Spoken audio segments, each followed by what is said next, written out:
All right, so we got the facelift of the 2014 to 2016 e63s, and I'm installing carbon fiber spoiler. You don't have to do this, but I wanted to touch up some things on the bumper, so I actually pulled it off. It's not a hard bumper to remove.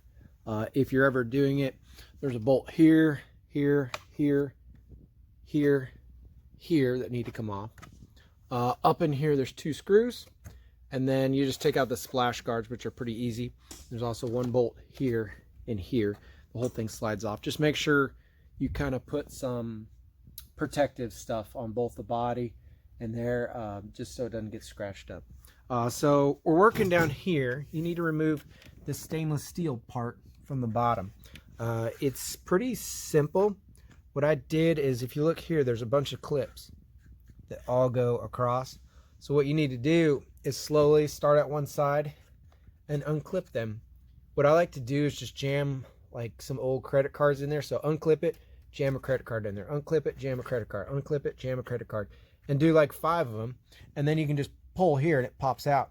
And then you just work down the line and it comes off, and you can just separate it off of the thing. It's just a cover that goes on it. All right, so we got the bumper up here now. As you can see, this is where that stainless piece comes and slides off.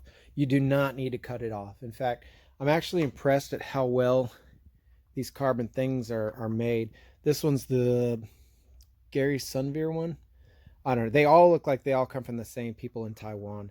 But I'm impressed with the way it works, because it actually slides neatly right over this piece and comes down, and you just kind of slide it. It already has tabs all pulled out, so it's very secure. It's not going anywhere because the part of that bumper is very strong. All right, so we've slid this all the way down, and it slides over there pretty nicely. All the tabs seem to line up. What I did is I just centered it on the center one. And so now what you're going to need to do is secure it. So my plan is to use drill some holes, maybe a couple here, and use body pins or self-tapping screws, depending on the thickness behind it. I don't want the screws to come through the other side, to secure it in place. And just a note, you don't want to use self-tapping in carbon fiber because it'll just split it. So drill a hole in the carbon fiber first, and then use the self-tapping just to drill into the plastic. So you notice here at the end, you know, the gap goes away when you squeeze it. So you do need to secure it in a way that it holds it nice. So I found that if I'm securing it here quite a bit, it holds tight there. Some people say they have used double-sided tape. I don't trust that, and it's gonna, because double-sided tape is gonna has a thickness, it's going to leave a gap. So I'm planning on actually just using screws. Just pull it flush, screw it in place, and it should be pretty secure. So what I did now is I've taped it all the way here to like hold it in place, and positioned it to make sure we're exactly in the right place here, here, and it's even on this side and this side. And test fitted it with what it's going to do when I put in screws, and it looks like we're going to have it with no gaps. And so now it's just got to be drilled. What I've planned out is I'm going to use screws, several screws here, and then I'm going to use black flush body pins to hold it in here. All right, so now we're going to attach it. I was at Lowe's trying to figure out which ones to do. Ended up getting these, which are 7/16 nylon rivets that you see kind of in automotive applications. And I also got these ones that look like this. And the problem with these is these are impossible to get out, and these things are pretty easy to get out. So originally, just put one of these in there first. The thing I noticed is it sticks down a little bit more than I want. Well, if I come over to this guy, completely flush. So I'm going to remove that one and do all of these. It does give me a very good hold. I'm sorry. I'm using a 15/64 drill bit. It's pretty snug with it, but I'm okay with that. It doesn't leave a lot of movement. So we're going to do at least 1, 2, 3 of them, and then we'll work on the sides here next.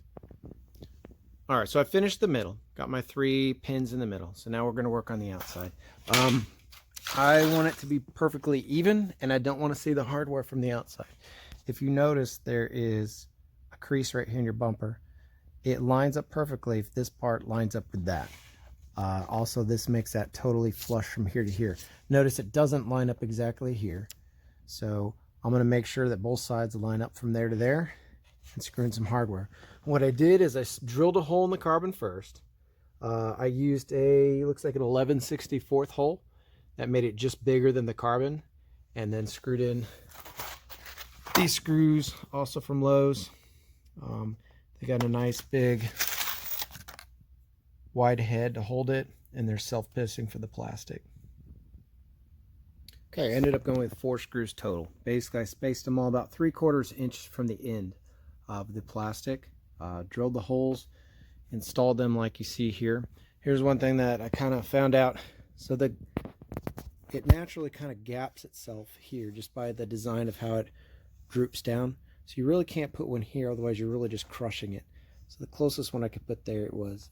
Make sure you don't over tighten them because you're going into plastic. But as you can see, it is nice and flush the entire way. I removed the tape, and then yeah, you're not going to be able to see that hardware at all. So now we're just going to go over and do the other side. All right, I've just set the bumper loosely in place. It's actually a very easy bumper to install. So we can take a look at how this carbon fiber looks now. As you can see, we're lined up with the, I guess, body line of the bumper. We've got a pretty nice flush fit here.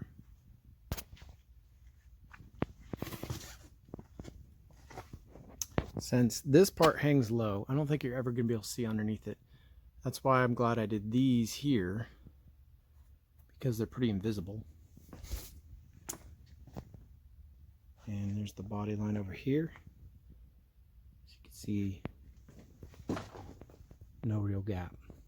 Once again, on the bumper install, this is like the world's hardest plug to unplug. It's clamped right here. It took forever to figure out how to get it apart. And then once again, you're gonna have a bolt here. Of course, the 2 that are behind this towel right here.